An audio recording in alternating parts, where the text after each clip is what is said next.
সুপ্রভাত বন্ধুরা, অপরাহ্নে সূর্যতে তোমাদের সকলকে স্বাগত। কেমন আছো সবাই? আশা করি তোমরা সবাই ভালো আছো, যে যেখানেই আছো।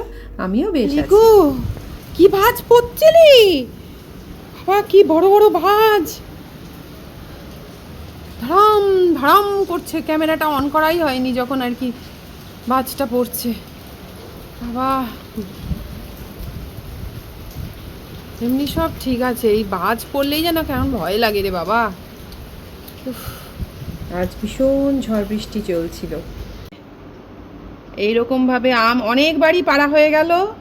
একসাথে তো পাকে না, এই যে আষাঢ়ি গাছের আম তো তো একসাথে পাকবে না। কি যে গন্ধ, বাপরে বাপ! আম্রপালি তো এই যে এই মিটার বক্সের এই যে পাম্পের এই যে মিটারের এই জায়গাটাতে আমরা রাখি কেন বাবা? প্লেন গেলে আর কথা বলা যাবে না। রাখলে এই যে এইটাতে আলমারি মতো, এটার মানে এই গরমটাতে আমগুলো একদিনেই আর কি পেকে যায়।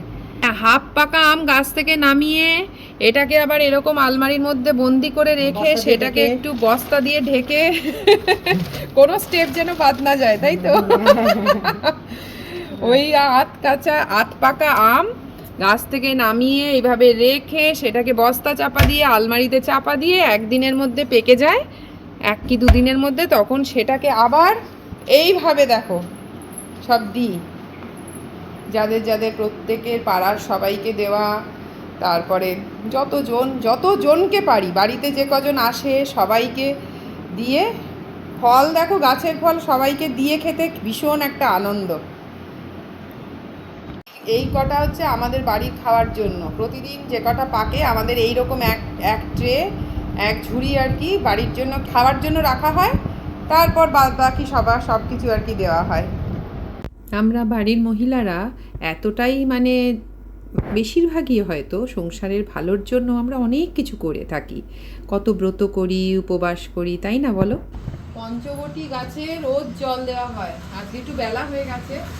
তোমরা সবাই জানো পঞ্চবটী গাছ মানে, যারা, আমি এটা নিয়ে অনেকবার ভিডিও করেছি, কিন্তু যারা জানো না বা ওই ভিডিওগুলো যারা দেখোনি, তাই জন্য বারবার করে আর কি রিপিট করতে থাকি। ভালো কন্টেন্ট থাকলে সেটাকে রিপিট করি। পুরনো ভিডিও যদি কেউ না দেখে থাকো, এই দেখো এটা আমার পঞ্চবটী গাছ। আমার তো উপায় নেই, কলকাতা শহরে থাকি, বেশি এই সব গাছগুলো যেগুলো দিয়ে পঞ্চবটী হয় সেইগুলো তো তোমার প্রচুর জায়গা লাগে। তা সেই জায়গায় আবার কলকাতা মানে মিউনিসিপ্যালিটির কতগুলো আছে, মানে রেস্ট্রিকশন আছে, এই সব গাছ আর কি বসানো যায় না। তাই জন্য এই গাছ আমি একটা জায়গার মধ্যে স্থাপন করেছি। আর এটা তোমরা সবাই জানো, পঞ্চবটির যে 5টা গাছ, সেটার মাহাত্ম্য এক জায়গায় রাখলে সুখে মানে সংসারে শ্রীবৃদ্ধি হয়, বিপদ আপদ কাটে, মানে সর্বক্ষেত্রে এটা খুব মঙ্গলজনক। হ্যাঁ, তো সেই জন্য এই দেখো, এদিকে এসো দেখাও। এটা বট গাছ, দেখা যাচ্ছে? এই যে এটা বট গাছ। আচ্ছা, মানে এটা পশ্চিম দিক, এই দিকটা যেহেতু পশ্চিম দিক, এটা বট গাছ। এটা হচ্ছে আমলকি গাছ। এটা হচ্ছে দক্ষিণ দিকে থাকে আমলকি গাছ, আর উত্তর দিকে থাকে বেল গাছ, আর পূর্বে থাকে হচ্ছে তোমার অশ্বত্থ গাছ। এই যে দেখো অশ্বত্থ গাছ, এই যে অশ্বত্থ গাছ, মানে আর মধ্যে থাকে অশোক গাছ। অশোক গাছটা ছোট, অশোক গাছটা এই যে ছোট না, এই যে অশোক গাছ।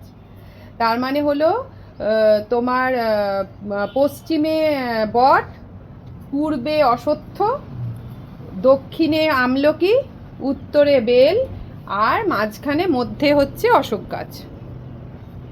আমার মুখটা তো গেছে।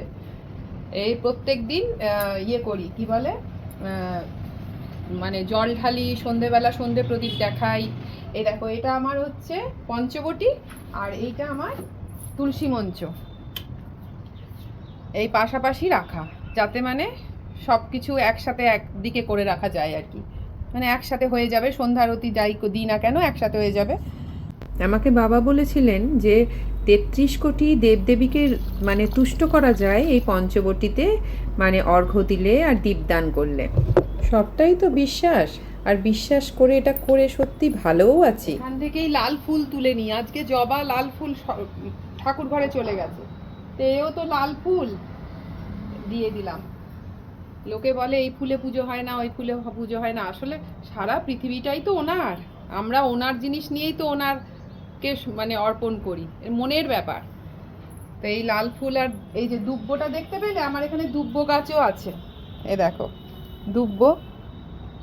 দুব্বেরও একটা ব্যবস্থা রেখেছি, কারণ ওই রাস্তাঘাটে দুব্ব কোনটা ভালো হবে না হবে খুব ভালো জায়গা থেকে শুনেই আমি এই সমস্ত যা কিছু আর কি সংসারের শ্রীবৃদ্ধির জন্য যা কিছু করি, খুব ভালো একটা অথেন্টিক জায়গা থেকে জেনেই করি। সর্বোপরি হলো বিশ্বাস, বিশ্বাসে মিলায় বস্তু তর্কে বহুদূর।